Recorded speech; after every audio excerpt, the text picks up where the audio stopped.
Hello, my name is Rachel Vaughan.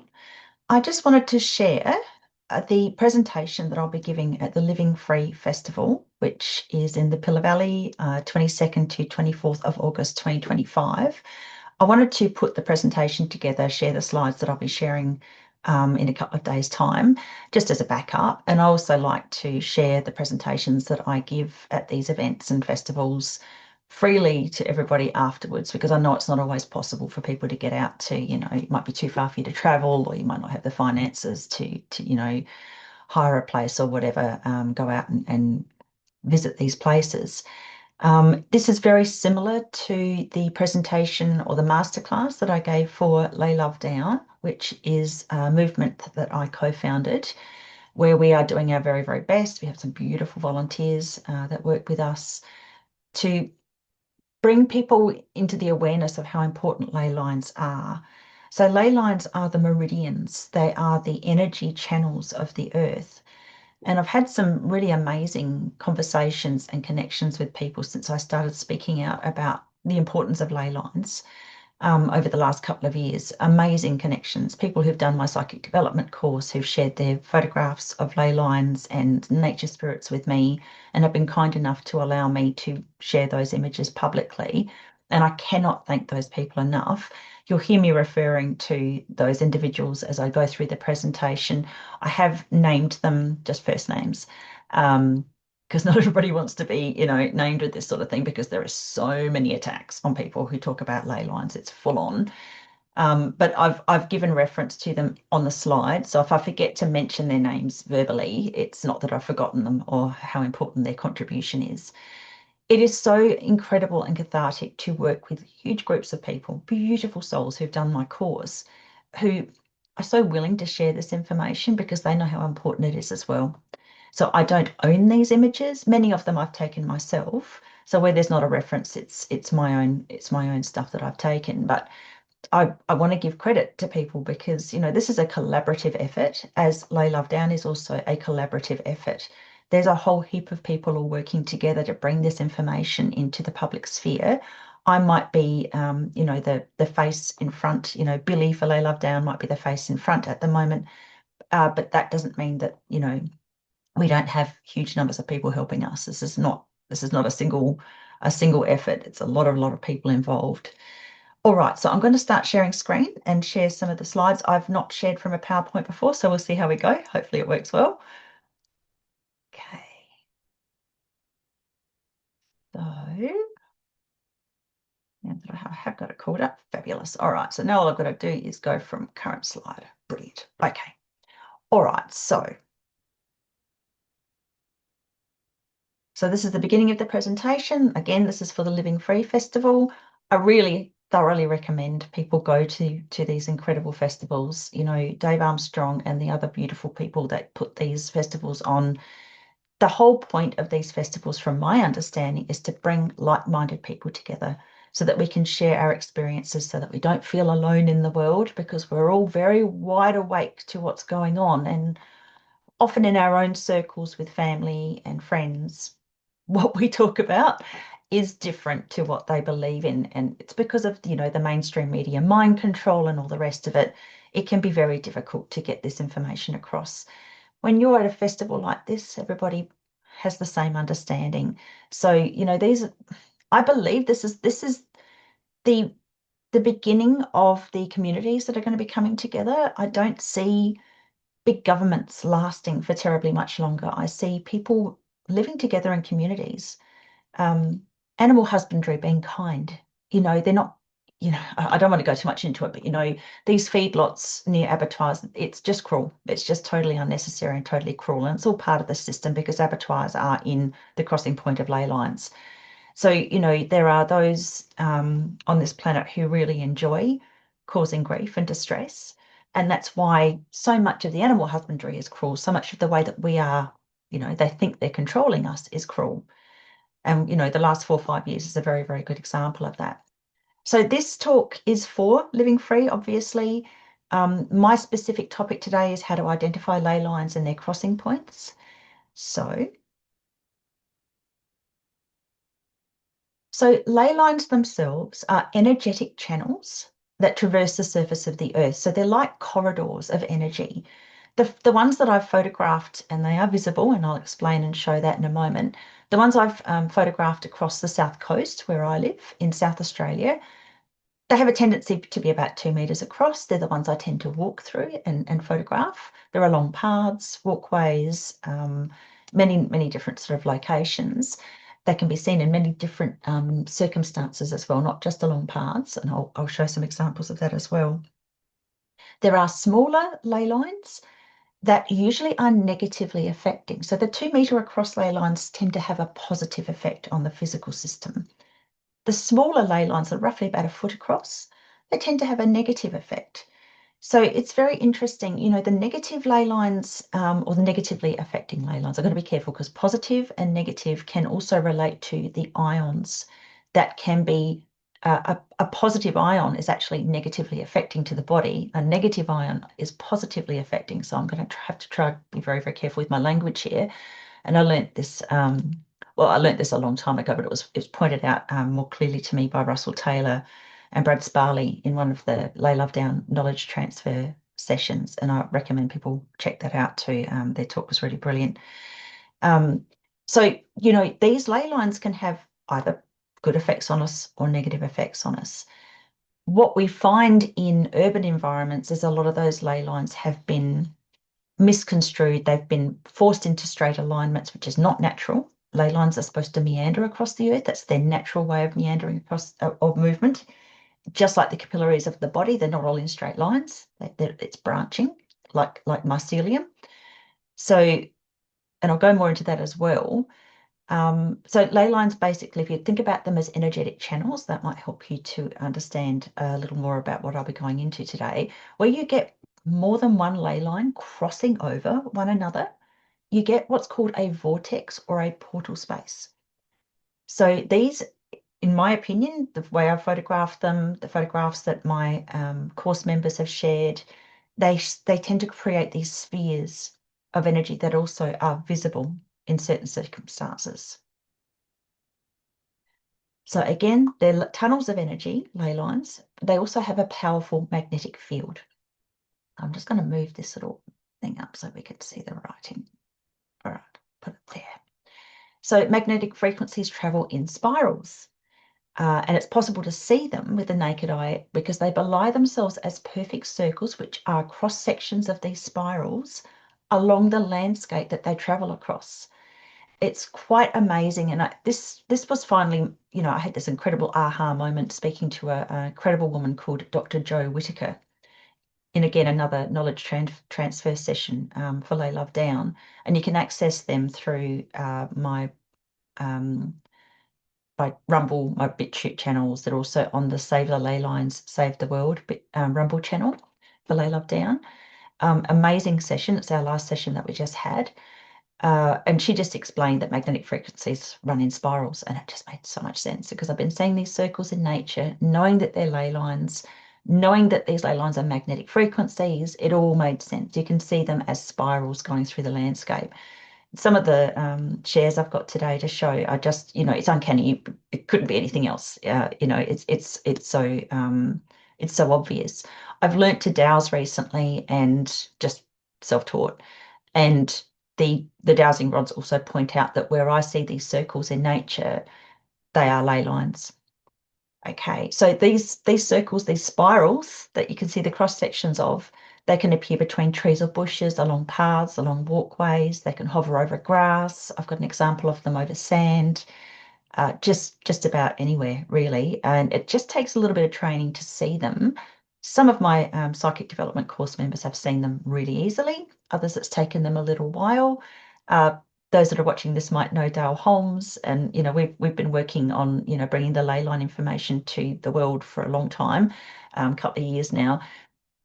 When I first started pointing these things out to Dale, he was like, he was very nice about it. He's always very gracious, but he was like, he couldn't see them. And then he had an aha moment and he saw one. So it doesn't always happen for people that they see them immediately, but as time goes on, they might suddenly be very obvious to you. Then you can see them everywhere. It's amazing. And they are everywhere. Ley lines are literally everywhere. Most homes have one going through. That's how common they are. They are most obvious along roads and paths. And the Romans were very well aware of this, and most of the Roman roads followed a ley line. And this is an example, and many thanks to Aline, who's a former psychic course development member who shared this next series of photographs of the Roman roads. So you can see, if you look down here, you can see a circle here. Now there's more, but the one that's most clear I've marked on the right. As we go through these examples, it becomes more and more obvious. And the thing that's happening is, again, these magnetic frequencies, they run in spirals, they interact with the light, and there is a refraction with the light that makes them fairly obvious. Some examples are more obvious than others. What is really interesting is that trees and plants avoid growing within them. So either the trees and plants just don't like the frequency, or it's about them actually having reverence for the ley lines. Now, that might seem odd, but there are a lot of studies proving plant consciousness. I personally believe every living thing is conscious. Whether it has eyes or ears, it doesn't matter. It's conscious, it's alive, it has a soul. So most ley lines can be beautifully, perfectly circular. The wider they are, the more tendency they have to be a bit squashed. So I wanted to give an example of that because they're not always perfect circles. But again, this is this spiraling magnetic frequency, which I'm not 100% sure why. Maybe a physicist could explain this. I've seen so many different examples where the ley lines are larger and they do have this elliptical quality. So the Roman pagans were well aware of how important ley lines are. Um, the ley lines and nature spirits formed a really important aspect of the spiritual beliefs of the Romans. Unfortunately, of course, they also they did sacrificial rituals, and that's a really, really unfortunate fact because it has absolutely steered people away from polytheistic religions, because unfortunately many of them went into sacrifice. There's no need for sacrifice. There's nobody needs to sacrifice anything to have a connection with these spirits, or to, use alchemy to bring about beautiful, positive abundance for yourself, or for others, or for the earth. It's just, unfortunately, people get corrupted. And that corruption can occur whether or not people are believing in nature spirits or not. It can be because of money or greed. Anything can cause corruption in a human person, a human soul. What's really interesting is when the Catholic Church, which is monotheistic, so polytheistic religions believe in more than one God, the monotheistic religions believe in just one. And there are many monotheistic religions, the Catholic Church being, based around one of those religions. When the Catholic Church went into the UK and started building their houses of worship, they would often actually build their churches within the Roman sacred sites, which were also sacrificial sites, and they would use the sacrificial stone as the cornerstone of the church. Now, the reason they went into these spaces is because where these pagan ritual sacrificial sites were the crossing points of powerful ley lines. They were very significant spaces. Now, people often wonder why would these people who commit these horrific, heinous acts with these sacrifices that they still do to this day, usually on the solstices and equinoxes, where they kill children, babies, adults, animals, in the most horrific ways. Why would they do this in open outdoor spaces where they can more easily be caught? There can be witnesses when you do something like this in an outdoor space. Well, the reason is that these outdoor spaces are really, really important. Not every building has a crossing point of leys that has a massive portal. In fact, most people don't really want to live in a space like that. And mind you, they do use those spaces in their arenas, in their Masonic halls, and in churches, which is, it's concerning. And that all has to do with, harvesting of energy. But I think it's really important to know that, the Catholic Church was using the ritual stones as their cornerstones for the churches. Again, polytheistic religions, the belief in nature spirits that's been so corrupted, and so many people mistrust it because of what the Romans were doing, and other, societies in the past who did these, horrific rituals. It's, basically with the Catholic Church, also doing this as well, that the Catholic Church just really wanted people to believe in one God. And so the polytheistic religions all got lumped into this term of paganism, with people thinking, oh, pagans, well, they kill people, they kill babies, they do these terrible acts. And so, your beautiful polytheistic religions, like the ones that the original Australians believe in, they were also relegated to heathenism, which is very unfair. So I wanted to share this quote from this lady, Sandy Ross, is pretty amazing. Her book, Warrow Warren, Where the Wind Blows, is a really good read. And she states this in that book, and I'm quoting Sandy here: original peoples associate ancestral powers with spiritual, sexual, and emotional freedom. This stirred inner conflicts with Christians and Victorian upbringings. Our way of connection was original polytheistic animism, a belief that natural effects were a result of spirits of nature. And I'll be talking quite a bit about the spirit of nature in this talk. So original animism suggests a primitive form of cultural belief where spirits are thought to inhabit natural objects. And this is a big thing in original Australian belief systems. They believe that stones, rocks, trees, clouds, that nature spirits will show themselves in these natural objects. In fact, there is a belief system that some stones that have humanoid features actually have a soul of a human within them. When I went to Uluru for the Cosmic Consciousness Conference in December of last year, I had been to Uluru before and had an amazing spiritual experience then, but this last time I went, I was very conscious that the trees around Uluru, where I was staying, were, there's no other way I can describe it except to say that they were humanoid. It sounds bizarre, but they were all conscious. And I've since been told that original Australians believe that some souls will come back as a tree, some human souls, or a soul that's had a human experience before might come back as a tree in a sacred space to protect the sacred space. And that's what it felt like. Many of the other people that I was at that conference with felt the same, that these trees were very, very conscious, more conscious than the usual tree. And but it was a human consciousness. It wasn't a tree consciousness, and there is a difference. So, quite an amazing experience. So I know when I'm going to Living Free in a couple of days that there is a very strong Christian belief system with many of the people who will be attending, and I do not in any way want to offend anybody, nor anybody that might be watching this. I don't want to cause any offence, but I cannot share what I know about ley lines without talking about the spirit of nature. And again, some people get really, really scared because they're really indoctrinated to believe that anything to do with spirits of nature has to do with paganism and it's heathenism and that it's evil. As I just said, original Australians didn't go around sacrificing people or babies, and yet they have a polytheistic religion, which is similar to what the Romans did. It doesn't mean they're pagans. So I think, monotheistic religions are very, very intent on people just following this one God, and that is fine.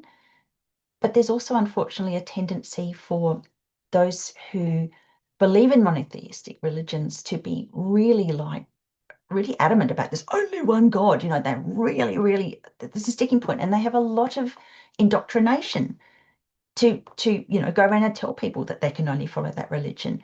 The problem with Catholicism is that it's an extremely wealthy religion, and that doesn't follow. For me, it doesn't follow that a church would be so filthy rich if it really was concerned about humanity and taking care of people. So that's just a little bit from my opinion, not meaning to offend anybody. So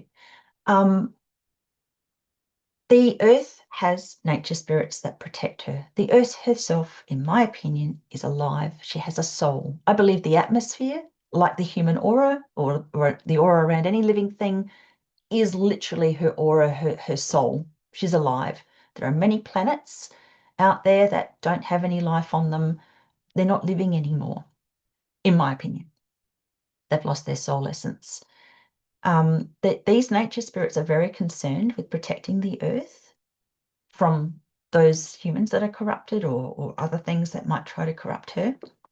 And they can be very, very protective. When you block the meridians of the earth, when you cause these ley lines to travel in straight alignments, which is not natural, and that's what you see in urban areas, and I'll explain more about that in a moment, that can cause blockages. And the earth can actually become unwell. She can become unbalanced. Ancient peoples across the planet have worked to help keep that balance for millennia.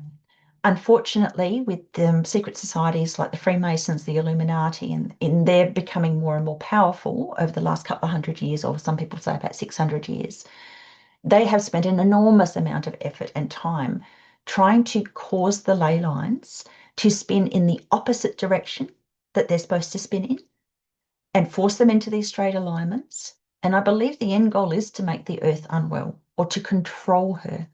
I don't think deserts are natural. So I am not a believer in mainstream media climate change rubbish. I think that's just an agenda. But I do believe that the way that the ley lines have been controlled and this negative spin, this opposite spin of the leys in those urban areas, and it stretches out also over natural areas, unfortunately, because a lot of these sites in the urban areas link up across the world. It's quite amazing if you look at some of the geo-cartographers who do some of this work. There's quite a few. I'll do some links perhaps in the description box of some of the ones that you can follow. You know, these secret societies put an enormous amount of effort into doing this. There's a reason for that. And I think the end game is to, because they invert everything, Satanists invert everything, I think they're trying to actually kill the earth, turn her into a dead planet, and populate it with perhaps robots or something like that, avatars that don't have a soul, or that dark souls can attach to. Okay. So, there's a lot of agendas to cause grief and some really horrific weather events, and we've been seeing a lot of that. So these secret societies, they force the naturally occurring serpentine ley lines. They're called serpentine because they move across the surface of the earth. They don't go in straight lines, they meander. But these secret societies force them into straight alignments. And if you want to find those straight alignments in urban areas, it's extremely easy. You first look for the biggest Masonic hall or the most ornate Catholic church. And that's usually in the most powerful crossing point of leys, the most powerful portal in that location, in that town or city. Then you look for the hospitals, monuments, anything that's named after a Freemason, the abattoirs, the statues, the cemeteries, schools, childcare centres, obelisks, again, monuments, shrines to the fallen, which, all wars are sacrifices, arenas, other Masonic halls, anything else that's an unusual formation. And you start to line up. Well, where does that line from that most ornate church go to? Is there another church in the location? Draw a line between those. What's in between the church and the most ornate church, the secondary church and the most ornate church, or the most, the grand Masonic hall and the next Masonic site? And check out these alignments, and you'll find that they can be very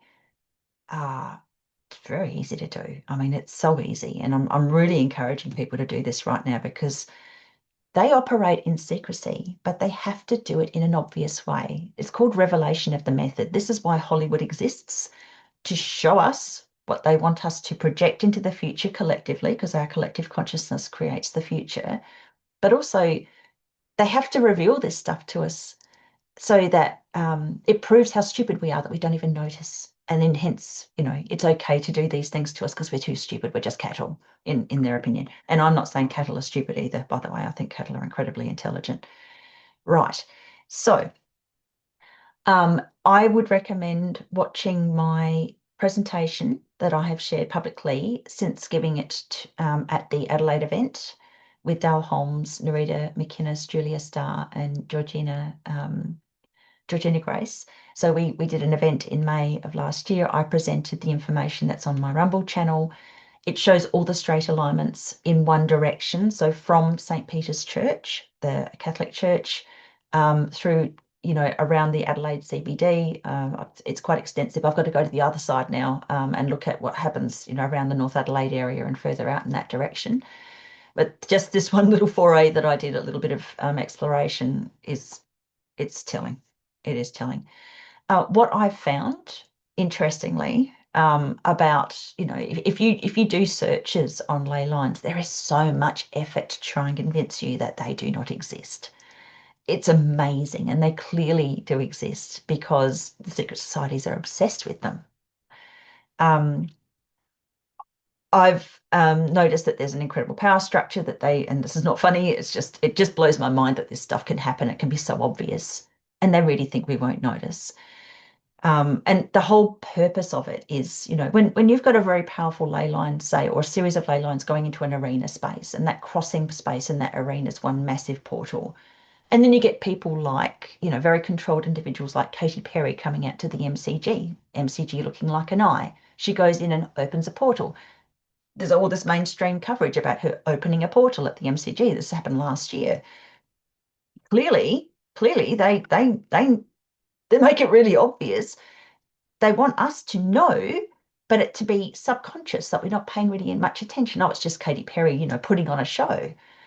And there was a vortex marked out and everything. It's just full on. So this is just one of the tiles that I share in that Rumble. It's also on BitChute, that Rumble presentation that you can see. This is St. Peter's Cathedral. This is where it's located. And these are all the straight alignments that I managed to find. This one here goes through Parliament House. It goes through the District Church. District Court. And this is Victoria Square, and it's shaped like a reptilian eye. Now, again, as I said before, the ley lines are serpentine in nature. They move along like a snake across nature. Well, they've pointed this out in that Victoria Square. It's quite amazing. So what I've done here, first I started off with St. Peter's Cathedral, and I moved and I found the churches, the most significant churches. This is the Adelaide CBD, by the way, the Central Business District. It's one big square. There are 4 squares down here that are the base of the pyramid. This in itself is a pyramid. If you put all these alignments into the center, and I go into this into the presentation. So I found all those significant churches, and these were the alignments that I found. And then I looked along them to see any other significant buildings there, and there are. So there's a Masonic Hall here, the Grand Masonic Hall. That's one of the alignments. This one goes all the way to Toorak Gardens and Beaumont, which is a very affluent suburb in Adelaide. So it's a very simple process, and in Adelaide, it just couldn't be more obvious that they're creating an Illuminati triangle with it. So this is the Greater Adelaide area. There are main roads along all 3 sides here, and part of this part, it creates a square. This is the Adelaide CBD that I was just shown in the past tile. This is the Adelaide CBD up close. There is the centre of Victoria Square. This is what Victoria Square looks like when it's not marked out for you. I've marked it here. Could it look any more like a reptilian eye? And so what you've got here is you've got the pyramid, you've got the capstone being the CBD, but the eye at the centre. Now, I didn't create this. A guy called Colonel William Light, the will of God, will I am is the will of God, light, will of light. So Colonel William Light would have been to the, the Freemason Secret Society members of Adelaide. He would have been an embodiment to them of Lucifer. So, and I go into this much more detail. Adelaide is actually very significant in the grand scheme, the worldwide scheme of these Illuminati circles and cults. Adelaide is very significant. Right. So again, there is a really strong attempt, if you're going to do any research on this, if you use something like Google, you're going to find that they're going to say that ley lines aren't real, that it's a pseudoscience, which is funny because there's geomancy and geobiology and all these other sciences that do divination, that they support the existence of ley lines. It's just there's a really strong attempt to try and pretend that they don't really exist. What's also really well known is that birds, insects, ocean creatures like whales and dolphins all use ley lines to navigate the planet. They couldn't navigate the planet without them. So, they obviously exist. So that's part of biology, that's part of, study of nature, that these things obviously exist because animals, fish, they all use them. But apparently they don't exist because they don't want us to know. Bees, it's quite amazing. I was talking before about, the negative ley lines or negatively affecting ley lines that tend to be reasonably small, usually about a foot across when you see them in nature. A lot of insects that buzz, that were ants, bees, they are attracted to the negatively affecting ley lines. And it is their job to create a frequency that actually helps to balance them. Nature works beautifully with the earth. The only creatures really that don't work beautifully with the earth are humans and some of the ones that, also supposedly don't exist on this planet. And that's for another presentation. So with regard to humans being able to see ley lines, we do have the ability through our CRY2 cryptochrome photosensor. It's a magnetosensor. We have them in the retina, exactly the same as insects. So I'll just read here. This is a study from the National Library of Medicine, curiously published on the winter solstice, 21st of June 2011. And it's interesting to me that happened because ley lines, the crossing points of ley lines, these rituals that occur usually are on the solstices and the equinoxes. So it just happens to be published on the winter solstice. So I'll just read from this. Humans are not believed to have a magnetic sense, even though many animals use the Earth's magnetic field for orientation and navigation. One model of magnetosensing in animals proposes that geomagnetic fields are perceived by light-sensitive chemical reactions involving the flavor protein cryptochrome, CRY. Here we show, using a transgenic approach, that human CRY2, which is heavily expressed in the retina, can function as a magnetosensor. And it does so in a light-dependent manner. The results show that human CRY2 has the molecular capability to function as a light-sensitive magnetosensor and reopen an area of sensory biology that is ready for further exploration in humans. I believe humans have been able to see ley lines forever. Obviously, there's been a concerted effort in more recent times to negate even the existence of ley lines. We can see them. Birds and insects, fish can see them. They can intuit them. They can feel them. This changes everything as far as ley lines are concerned. A lot of people, Dale Holmes was saying this one time,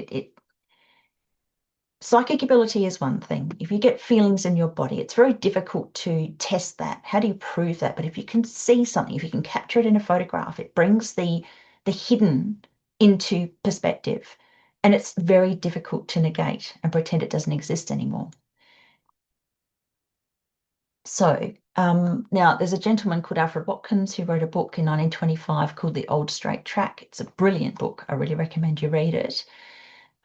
So he states in his book that before a church was built in the UK, a Freemason would sight a ley line using a sighting rod.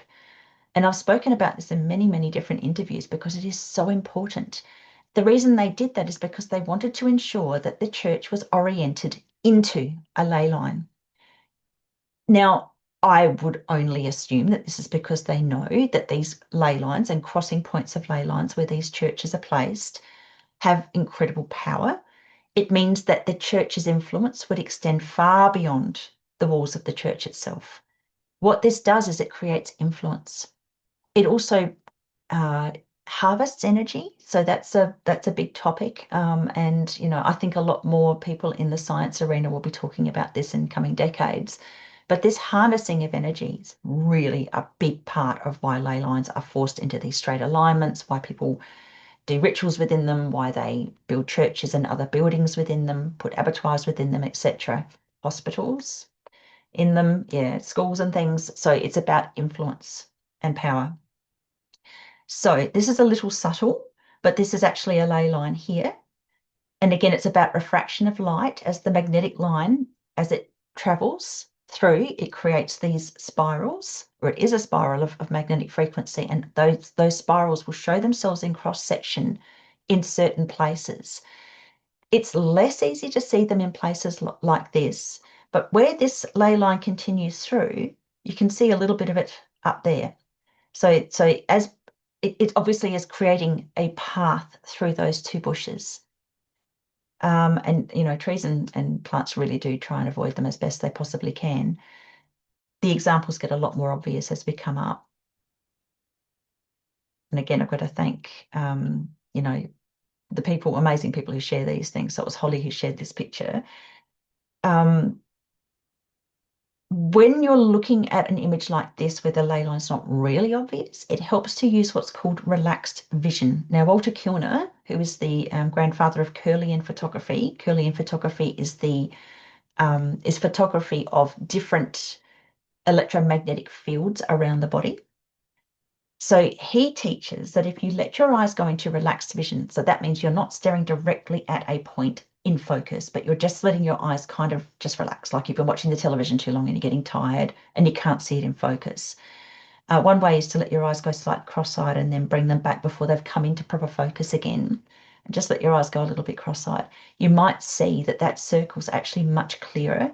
Now, the reason for that is we have different concentrations of rods and cones in the retina that pick up ultraviolet and infrared light. So the refractions, the different aspects of the electromagnetic spectrum are more obvious when we use relaxed vision. And Walter Kilner, as I said, is a proponent of that exercise. So this just is a bit of an example of how important it is for churches to be oriented into a ley line. Now, all three of these examples, you can see how the churches they don't fit in with the rest of they don't fit in with where the road's going. They don't fit in with the other houses and things. It's all skewed on a weird angle. So this is the Church of King Charles, the Martyr in Falmouth, Emmanuel Church, West Hampstead, and this is St. Peter's Cathedral in Adelaide. They're not working in with the rest of the landscape. They're at a very odd angle. It's because they're angled into a ley line. That's more important than having the church comfortably, on the road or, adjacent to other buildings in a way that would make sense. It's about the ley lines. St. Peter's Cathedral is particularly significant in Adelaide. And again, as I showed, that's like the centre point of so many of the controlled ley lines in Adelaide. But at the front of St. Peter's Cathedral, and you'll see this a lot, is a marker that actually shows the direction of the ley line. Now, that ley line goes all the way to the Grand Masonic Hall, the most powerful, most important Masonic Hall in Adelaide. So that is the most important alignment in Adelaide, the one that goes from the cathedral to the Masonic Hall, the Grand Masonic Hall. All right, so it's not in Alfred Watkins' book, but it was written about afterwards. So Alfred Watkins actually did see ley lines before he wrote his book. So I'll just read this out. On a sunny afternoon in 1921, while he was out riding his horse along the rolling hills surrounding the hamlet of Blackwoodine, Watkins had an astonishing revelation while looking out over the landscape, which he later described as being like a flood of ancestral memory. It suddenly dawned on him that a network of lines stood out like glowing wires all over the surface of the county. He noted that these grid-like markings ran in perfectly straight paths, crisscrossing at certain locations he called terminal points. I call them portals, others call them vortexes, which usually coincided with sites such as beacons, mounds, holy wells, churches and ruins. What he saw on that day inspired him to write his ideas down and create a theory which captured the imagination of a nation and later became the subject of much debate. And again, he brought ley lines back into human consciousness of people that were not in the secret societies, that hadn't gone through these horrific rituals to get this, esoteric knowledge. Nobody needs to go through any kind of ritual to get esoteric knowledge. All you really need to do is remember at the ancestral memory that you already have. And this is why, we're so distracted with, Hollywood and, entertainment, because they don't want us to remember, number one, true history, because a lot of our history is not real, and how powerful we are, because we are all incredibly powerful.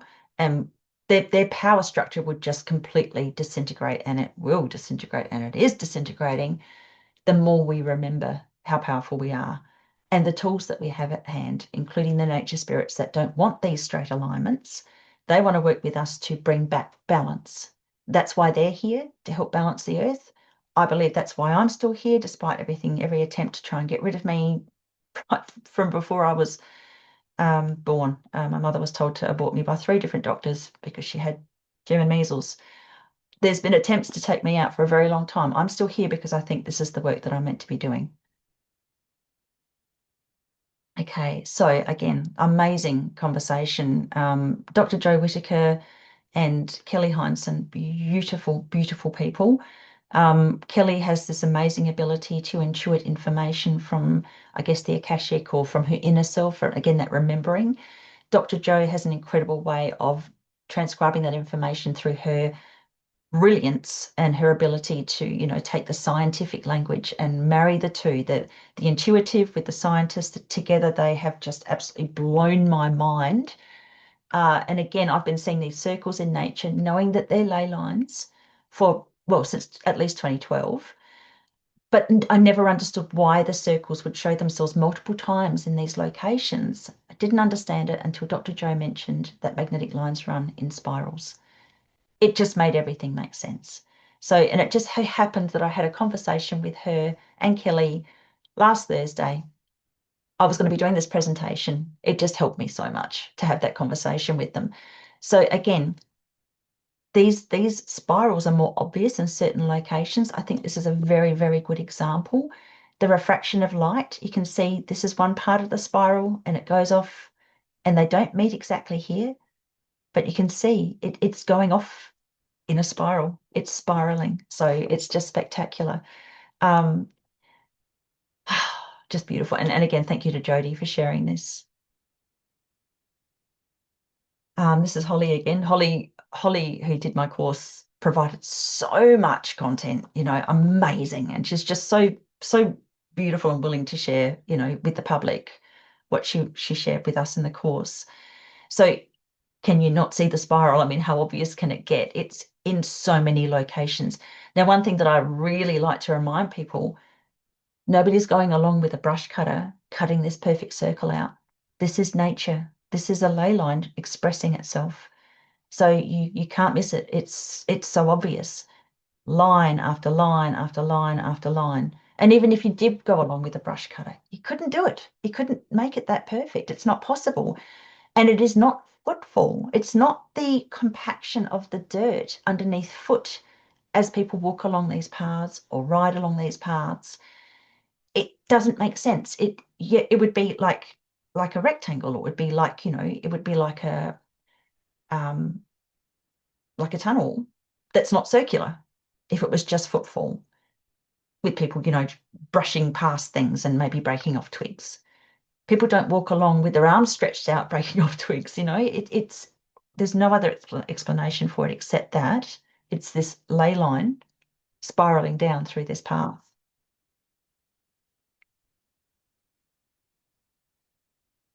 So I personally believe that plants are sentient, that they avoid the ley lines, most likely out of respect. Could be because they're uncomfortable in those spaces. There are a lot of trees that if they're caught in a ley line, if they do grow in a ley line, can grow in a very uncomfortable manner. I have an example coming up. There is extensive evidence proving that plants have consciousness. They've been doing studies. I was aware of studies in the 90s of tomatoes. A technician would be studying tomatoes. They would go in and they would cut the tomato and they would measure the volatile organic compounds that came off the plant. After a while, they recognized, this is in the 90s, they knew this, that when the technician actually approached the plant, it would start to produce the volatile organic compounds before it was even touched. So it knew it was about to be attacked. So this is consciousness.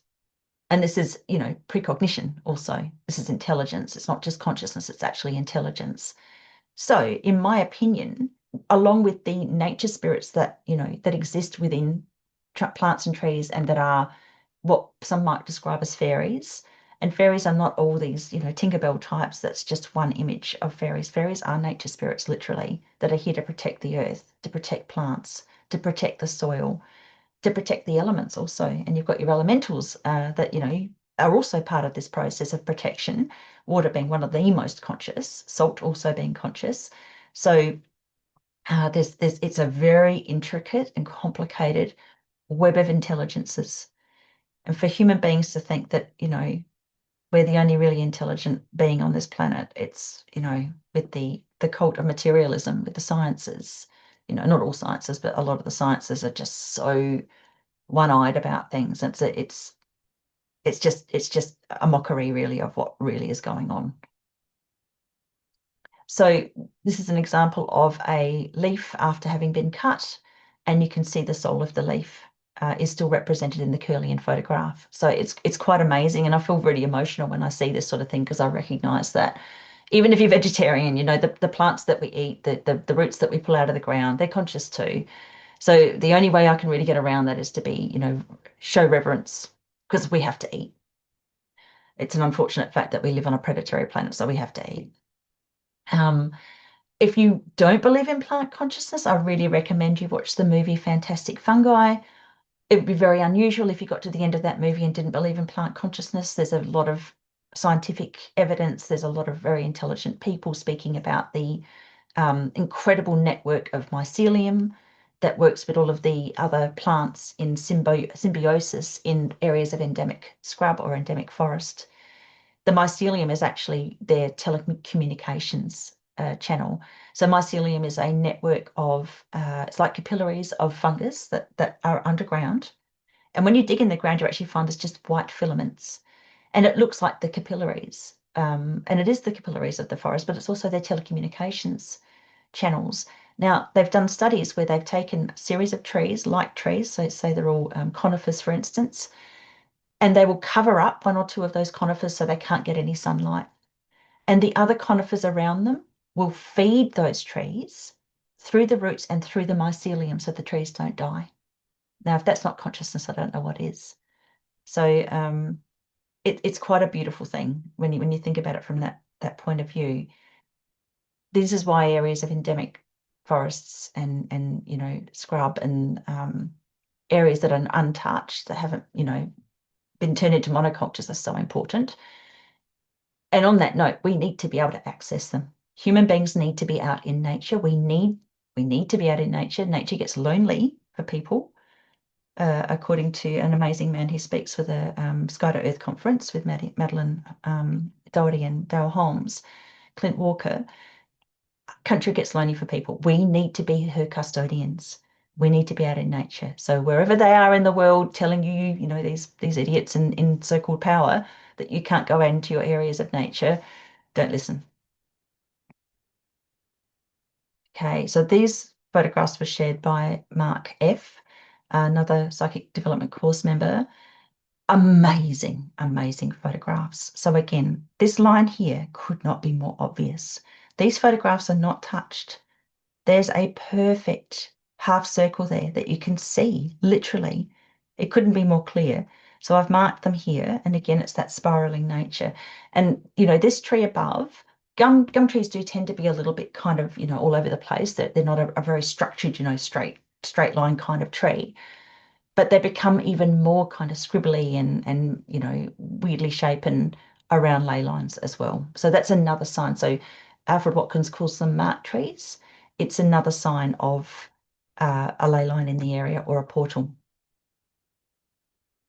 So songlines, original Australians have channels that they traverse across the earth through that are called songlines. I have been told that songlines and ley lines are interconnected by some of those original Australians. It is supported by geobiologist Roy Duff in his guidebook to ley lines, earth energies, and nodes and large vortexes. It's another name for a portal as well as a node. The idea that sound creates light is already being discussed amongst some scientists, so we may be finding that some kind of interface between the two exists at specific ultra-low frequencies. So when I read that in Rory's book, I was amazed because it suggests that perhaps these songlines are not only sung upon, but also heard by sensitive individuals. So again, everything is frequency. Some people can feel the frequency. I have a beautiful friend, Alex, who helps me with my course. And when we go out in nature together looking for ley lines, she'll feel them first. And then she'll say, Rachel, stop and have a look. And then I'll look and then I'll see them. So, it works really well if you've got a friend or someone that you know who can go out in these forays with you if you're looking for ley lines and they're a feeler. And if you're a seer, you can work together to find them. Again, marked trees, as I said, Alfred Watkins wrote in his book, The Old Straight Track, that some trees are called marked trees. Now, when trees and plants grow within ley lines, if they don't avoid them, they become very misshapen. This is a fantastic example, and I have to thank Leanne, another former course member, for sharing this picture. Not only is this tree very misshapen, obviously it's growing in a really weird way. Clearly, it must have had a branch here at some point, but there's a very strong circular positioning there. This is where the ley line actually spirals through. And on this part of the tree is this humanoid facial apparition, which is pretty interesting. Doesn't look very happy, looks rather angry. um, Whether this is a negatively or positively affecting ley line, I'm not sure. I'm not really sure about this area, except to say that I believe Leanne mentioned that it was not a very comfortable feeling place to be. These photographs were taken at the old courthouse in Wollonga in South Australia. Now, this tree, all courthouses, by the way, are in the crossing point of powerful ley lines. And they do this because law, LAW, is very controlled. It is very Masonic. It's not LORE, it's not truth and integrity, LORE, it's control, LAW. This is a plaque that's actually on the courthouse grounds. It has the square and compass, Freemason square and compass, in dedication to an individual. What is really fascinating is there's an apparition of a humanoid face, very much like a judge, big nose, little lips, bit of a turkey neck there, little beady eye. There's another little face up here as well. Now, whoever cut this tree down purposefully avoided cutting it down here. They left the face there as well, an ear over here. Interesting. It's like the person who cut the tree down recognized that, oh, we'll leave this apparition here because it's interesting. You'll see these sorts of apparitions around ley lines and portals all the time. And the reason I talk about this so much is because I know, statistically, it is extremely significant that in 9 out of 10 situations where I have photographed a nature spirit showing humanoid features near a ley line, they almost always, 9 out of 10 times, will stare directly into the ley line or the portal. They're pointing them out. That goes against chance. That is statistically significant. And I've seen this over and over and over again. I have had over 500, close to 600 people do my psychic development course over the last couple of years. Countless examples of these nature spirits looking into the ley lines and the portals. In fact, it's become so common and so obvious that if on the odd occasion the face isn't, or the humanoid apparition isn't facing into a ley line, I'll actually ask that course member to go back and see if they can photograph where that face is looking, to see if there actually is a ley line or portal in that space that we're missing. It's that obvious. It's so often the case. So again, Alfred Watkins, considered the grandfather of ley line theory, wrote in his book, The Old Straight Track, there was found inscribed on a Roman altar in North Britain a dedication in Latin, Genio Terra Britannica, which translates to the spirit of the English countryside. Now, this is significant because the Romans dedicated their altars and their sacrifices to the spirit of nature. And this is where the whole Catholicism, tearing down paganism, which is appropriate. Paganism, ritual paganism is wrong. But the belief in polytheistic religions is not wrong, because there are nature spirits everywhere. We should be working with them to make the earth a better place. So obviously the Romans were sacrificing to the nature spirits. There are good and bad. You can't just go out into nature and just expect that every single nature spirit you come across is going to be a good one. This is why we have protocols with Ley Love Down, because we encourage people to go out into nature and to help to balance the ley lines and the portals. We have a protocol for protection. It's a prayer that you can say before you go out into these spaces that protects you from anything that might be negative.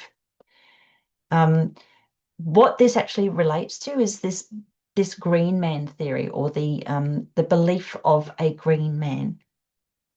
So depictions of the green man are found throughout the UK in Catholic churches. Now, the reason why the Catholic churches showed the spirit of nature or the green man within the churches is because they were taking over the Roman ritual sites, building their churches on top of them, and that probably caused quite a bit of grief with the pagans and the Romans at that time. And so to try and encourage the Roman pagans into the church, they would then depict the nature spirits that the Roman pagans believed in. So even though the Catholic Church denigrates anything to do with paganism, they use the pagan deities within the churches. So this is a absolute perfect example. You will often see the foliage coming out of the mouth of the green man. Apparently, or according to some scholars, there's no way of knowing why they do that. I think it's fairly obvious. It's a very, very good symbol of spirit of nature communicating through through natural means, through the foliage. It's, the mouth is the way of communicating, so that they bring it out of the mouth so that you can see that nature is communicating with you. And I believe these nature spirits make so much effort to communicate with us around these areas because they want us to know how important the ley lines are. To me, this is a cry of help from the earth, that we need to do the work that ancient cultures have done for millennia, but we've been squirreled away into homes and houses and cities and taken out of nature. And that work, and God knows our original peoples across the world have been decimated. So that is all an attempt to control the ley lines by these secret societies, these Illuminati, who believe that they run the world, and I think they're understanding now they don't run the world like they used to. They're losing control very, very quickly. One of the things that, if you talk about this sort of thing, people will instantaneously just say, oh, that's just pareidolia. And pareidolia is a term that describes human apparitions in nature, and that it's just a nebulous stimulus. So if you see a face in a cloud, or a face in dappled light, or a face in a tree, or in a tree trunk, or in a plant, it's just that human, tendency to see a face somewhere. Well, yes, we do have a tendency to see faces, but again, it does not explain why 9 out of 10 times in the thousands of photographs that people have shared with me in my courses, these humanoid apparitions stare into a ley line or portal. They are marking them out. They're pointing them out. Pay attention. There's something really important here. We need to know this as just as much as these secret societies wanted to keep it secret from us. We need to know this. And this is why I talk about this so much. It's very, very important that people know how significant these ley lines are. So this particular 13th century green man image is in the Southwell Minster, which is a Catholic church, a Catholic cathedral in England. And again, there's the foliage coming out of the mouth. That's the way of saying nature is communicating through the foliage.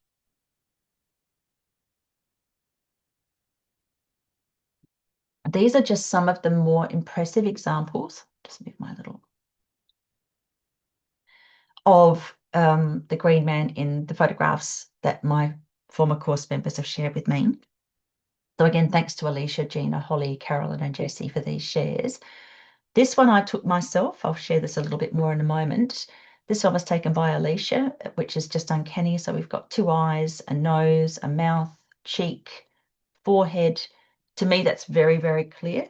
She felt this before she saw it. So it's always really interesting to hear people's explanations or experience around taking these photographs. This is an inverted image of it. It's upside down. This was taken by Gina. She was the one who worked out to invert it.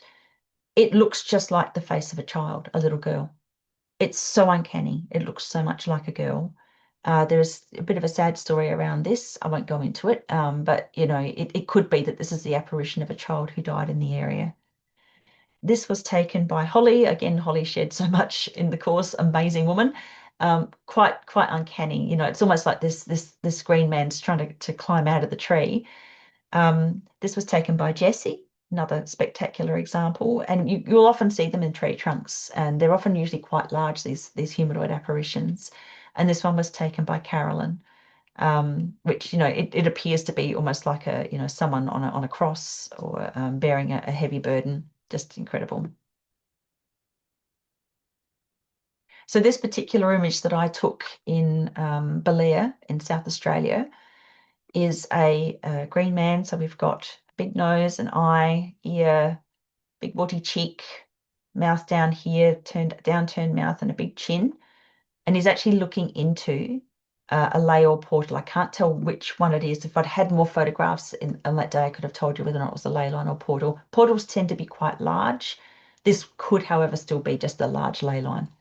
Regardless, this apparition staring directly into it, so it's a very good example of a nature spirit. God knows how many years it took for that face to grow there, and to show this, incredible significance of this particular ley line.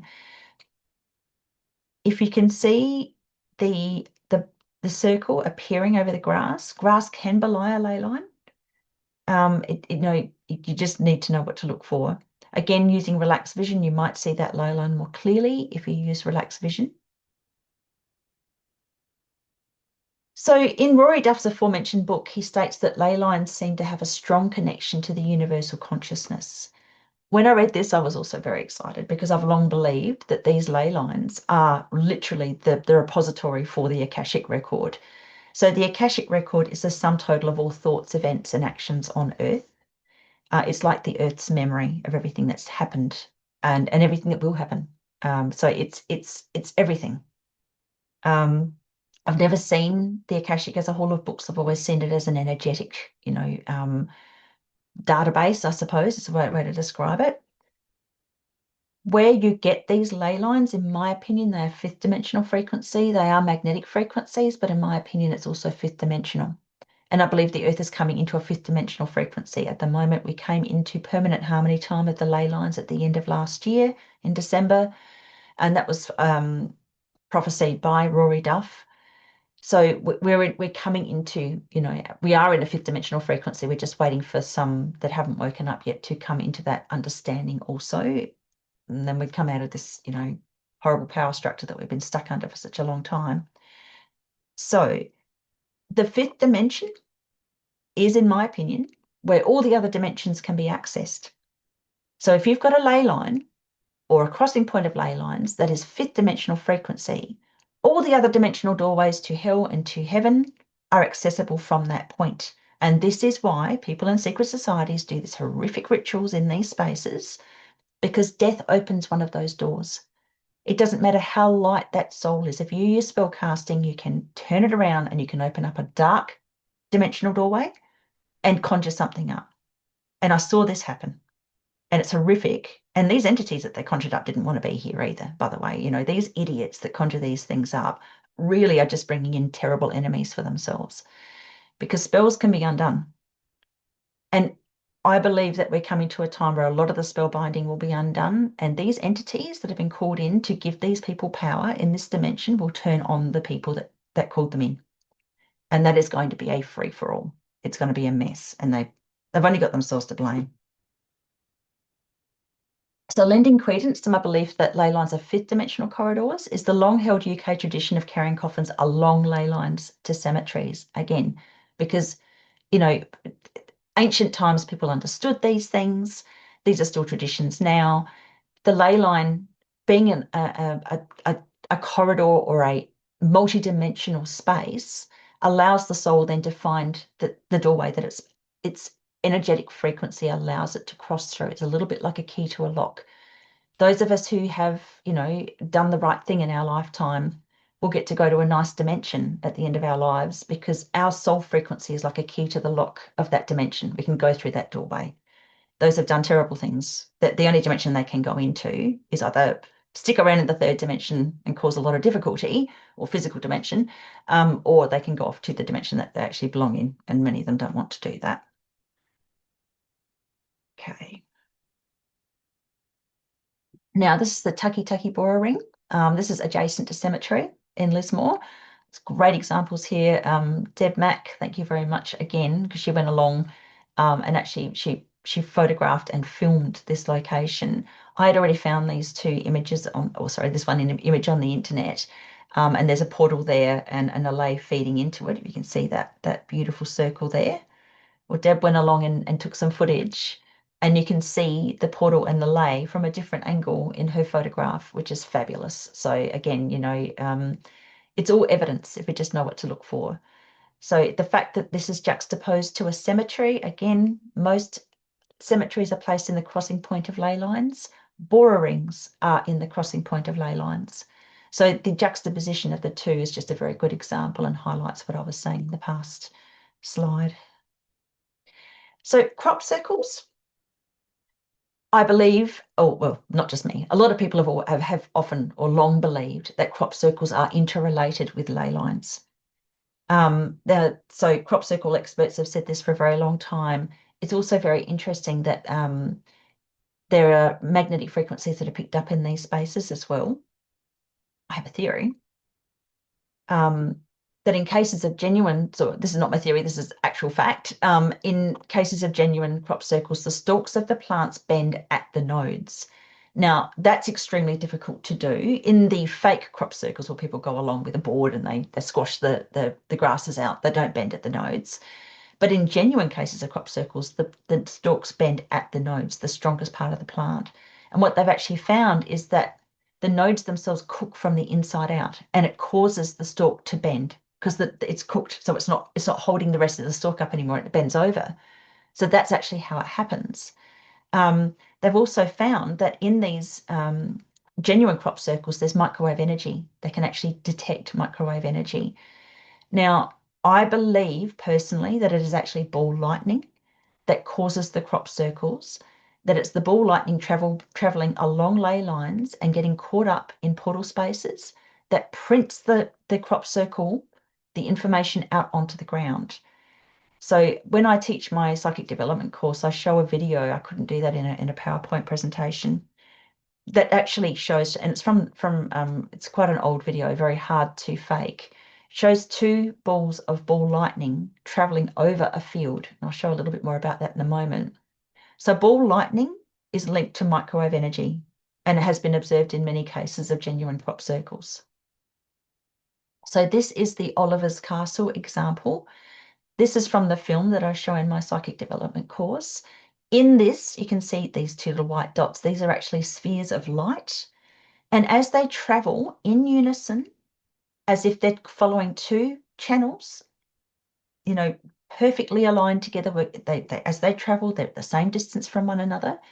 They are following, I believe, two ley lines. As the ley lines cross into a ley line crossing point, now within ley line crossing points, you get a vortex, you get this spin of microwave energy. And as they go around the spin of microwave energy, they actually print this crop circle out on the ground. Now, this is a genuine crop circle incident. It's from 1989, again, very difficult to fake. The gentleman who took the footage showed it within 3 hours of taking the footage. There's evidence and proof that the crop circle was created during that time from anecdotal evidence of people seeing the crop circle. It wasn't there beforehand. It was there within a short period of time of this guy filming it. And then he took it off to a local pub and showed it to people there. Now, from when he took the footage to when he took it to the pub to show people was a 3-hour period. Back then in 1989, to actually fake this would have been many, many, many more hours of computing. So it would have taken a lot more time to render it. So it's very unlikely that this was faked. This is the actual image that was created on the grass. And again, Rory Duff, amazing man. I really recommend his guidebook. He talks about type 3 ley lines running in pairs. Now, I can't be 100% sure that these are type 3 ley lines, but I've seen evidence of ley lines running in pairs also.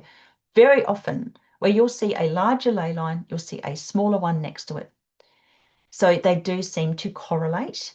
And in my opinion, what's happening here is that these two balls of lightning are creating this microwave. Obviously, they are microwave energy as they interact within the ley line and the portal space. That energy must be concentrated, and it prints out what I believe is akashic information onto the crop surface. And to highlight this, I have there's a series of crop circles around Milk Hill in the UK. You can see this ley very clearly. It's very, very clear. And again, you can see them on grass. So I've marked it here. Now, this horse at Milk Hill, there's a crop circle behind it. This must be a portal at the back. So there's the horse's head there. Here's the horse here with a crop circle here. In this example, the crop circle's to us more to the left. And in this example, the crop circles are pretty much in the same location. This one's a little bit closer, but they're roughly around about the same location. So again, I believe these are crossing points of leys, ball lightning with the microwave energy that it creates. It's also plasma. So ball lightning is plasma. So it's that fourth state of being. There's gas, there's matter, there's liquids, there's also plasma. So there's 4 states of being, not 3.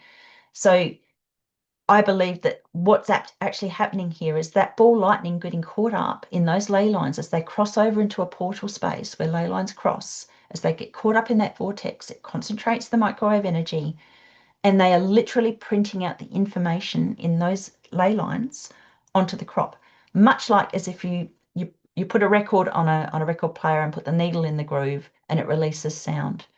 It is information being released.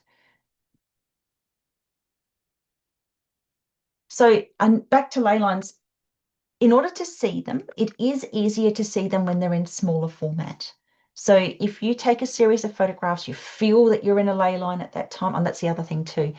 If you're on the side of a ley line, you won't see it. You need to stand within it.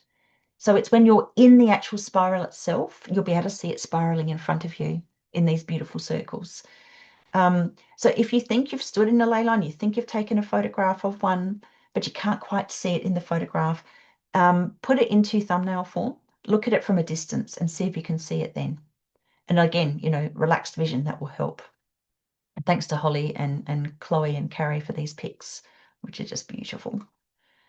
You can also see ley lines in dappled light. This is a really good example. People often ask me, how do I see a ley line in an urban area? Dappled light will be your friend. It will help you. So obviously it will help to find trees and things in those locations and bushes. But if you use, grass again will show up. But if you use dappled light, that can help a lot. And you can see the spiral here. You can see this beautiful light refraction. Thank you to Marg for this pic. I do love Marg. So ley lines can also be seen in grass and ground covers. This is a really clear one. So again, there's a ley there, and I've marked it. It's easier to capture them also, dawn and dusk. They seem more easy to see. But I mean, that line couldn't be more obvious. And, no one's making that. No one's out there marking it. Marg wasn't out there marking it with a trowel. That's just how it happens. That's how it happened to be photographed. This is a good example of using a marriage. I'll just move my little window up. A marriage of seeing the trees and plants, avoiding the ley line, and also following and seeing whether or not the ley line actually shows itself over the grass. And this is a really good example of that. Now, there are actually multiple ley lines showing themselves over this grass. So this is actually a crossing point, a portal space. I've only marked one because it gets very confusing. It's just circles everywhere. But if you're seeing more than one there, you're not alone. It's not that I can't see it as well. It's just I wanted to make sure, like there's one really clear one here, but I didn't want to mark too many in the one photograph. It just gets really confusing. So the ones I've marked, one here, you can see that quite clearly. And obviously, as it goes through the bush, the tree and plant bushes just don't want to go into it. So thanks again, Holly, for this one. This is a spectacular example of a ley line over sand, and you don't see this very often. So Vanessa, I was just overjoyed when Vanessa shared this one. So you can see the ley line here. The the spiral as it goes along. So it's quite clear over sand in that example. And every now and then you'll see a ley line, and you don't need a nature spirit in this example because an animal actually will point it out to you. And my friend Jim, he took this photograph and shared it with me. It was particularly poignant because he also, on the same camping adventure, had a little bonfire, and he put a piece of wood in the bonfire, and it actually showed a dingo's face also. I haven't shared that because it just feels too, he said I could, but it just feels too precious and too personal, a message for him. So I haven't shared that, but oh my gosh, it was spectacular. So he was very much communing with the earth, the nature spirits and the dingo on this particular trip. And that's just Jim. Jim's amazing. So, if you're lucky enough to have this sort of experience, you're special. This is Silbury Hill in the UK. So there are countless sacred sites, standing stones, round towers, castles, pyramids, forts, many other man-made creations across the world that are all built within these incredible ley line convergent spaces. So I took this image off the internet. It's free to take. It said that I could utilize it on the photograph. You can actually see three very clear ley lines going towards Silbury Hill. Now, Silbury Hill is a man-made structure, would have taken an enormous amount of effort to create it. And again, these large portal spaces, people will often build mounds or big hills in them. It's not just buildings. Neolithic people built mounds and tumps and things like that to point out and mark out the ley line crossing point. I believe because some people in those times could see the leys, and were marking it out for others that perhaps couldn't. I think it's so that they could also make sure that they went to those specific spaces and did whatever kind of rituals they were going to do, whether it was negative or, just a party where people are sharing, beautiful, loving energy for the earth and trying to help make their crops grow, or whether or not they're doing horrible sacrificial things. They needed to mark out these spaces.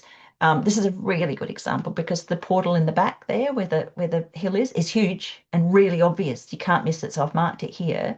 I've marked the first circle, I think, is the most obvious, but the other two leys feeding in are quite clear. So this is an example of multiple ley lines all traveling towards the one portal space. And this is a secondary picture, which also shows the portal from a different angle. So you can see that there. And again, it's about the refraction of light.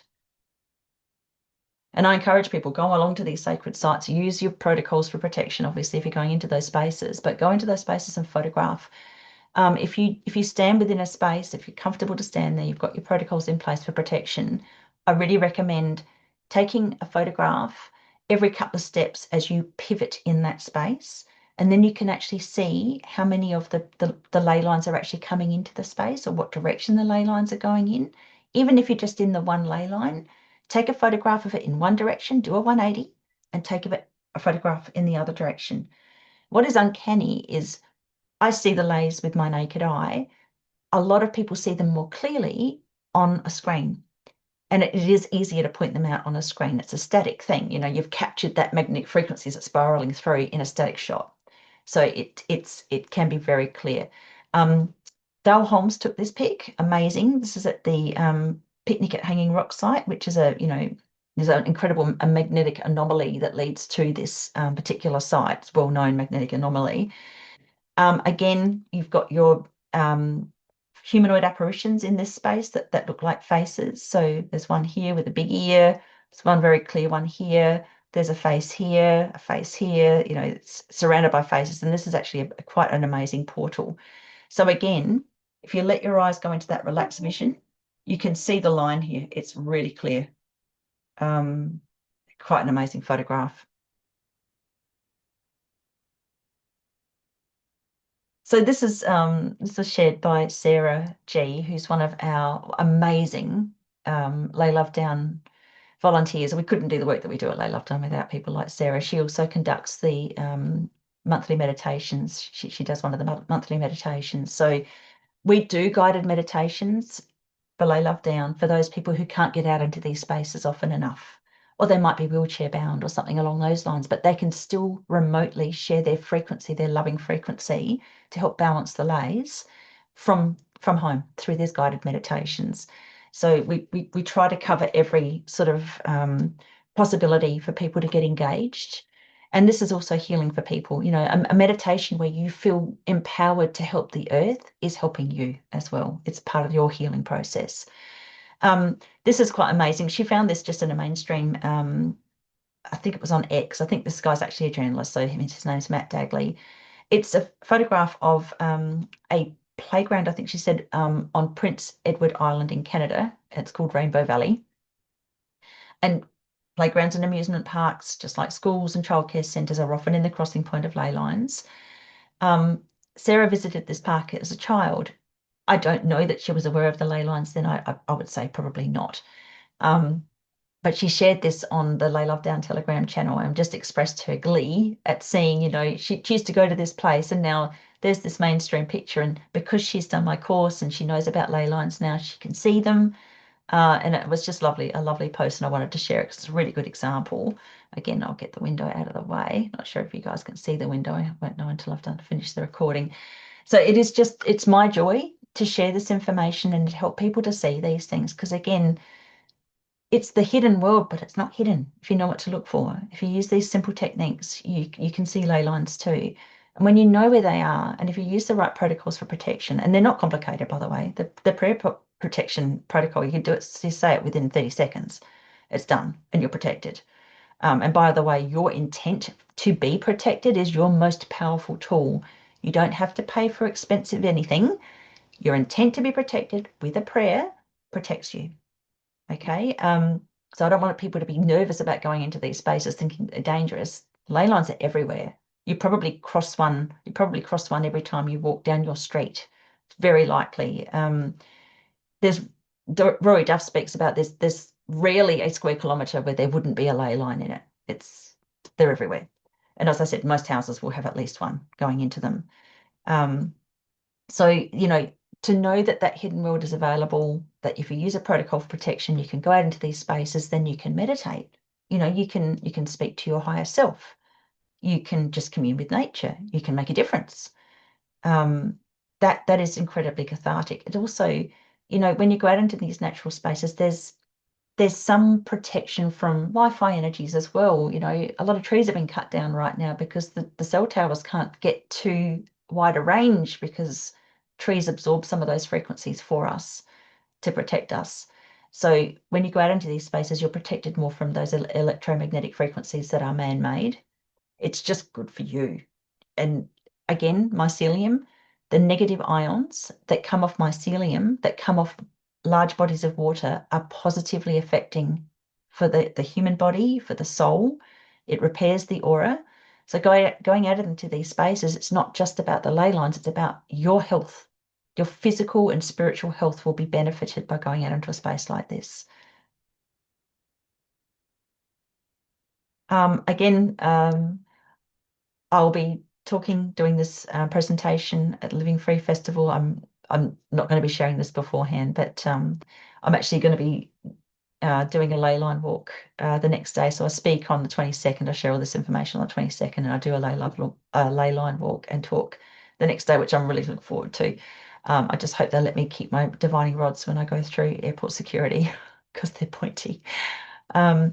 And again, you know, when you want to go out into a space like this, if you want to make a difference, if you want to help to balance the frequencies, if you want to balance out some of the, you know, the horrible frequencies that are put in by these, you know, idiots that think they're in power, you go along and you sing in that space. You think of joyful things in that space. You think of nature flourishing.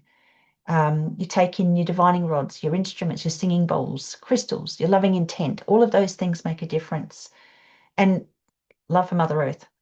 You know, just love for Mother Earth is another thing. Go in with bare feet if it's not too freezing cold and you can manage it. So you can really ground yourself and connect in.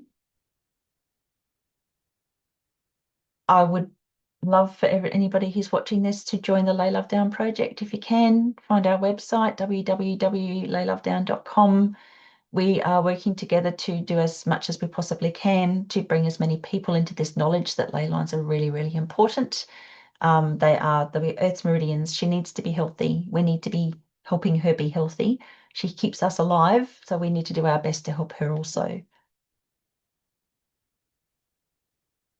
If you're interested in doing one of my courses, if you'd like to learn more about these things, I do a psychic development course. I'll be doing a second course very soon that is a higher level for those who've already done the first course. My next course, possibly one of the last ones I'll be doing for the actual first level, the first level course, is in November. It'll be on the first four Friday nights of November at 6:30 p.m. Australian Eastern Daylight Saving Time. Might do one next year, I'm not sure, but I'll be starting to share the next level course next year. So you just go to my website, sixscience.com. And yeah, so I'll be doing a ley line walk and talk and another presentation at the Cosmic Consciousness Conference in Mount Tamborine in 2025 in December for the solstice. So very much looking forward to that. You can find out more about that or get the link to the conference on my website. All right, so I'll stop sharing. All right, so thank you very much for listening. Again, I'm looking forward to sharing this at Living Free. And yeah, if you want any more information, do you want a link to Living Free Festival, that'll all be in the description box below this video. All right, thank you so much for listening and for watching, and go out and find a ley line and do something fun. Show some joy. Dance in it if you want to. You can dance in ley lines too. The whole idea is to have the intent of balance and loving frequency. So you can take your instruments, sing. We have a beautiful song for Ley Love Down called Time to Rise.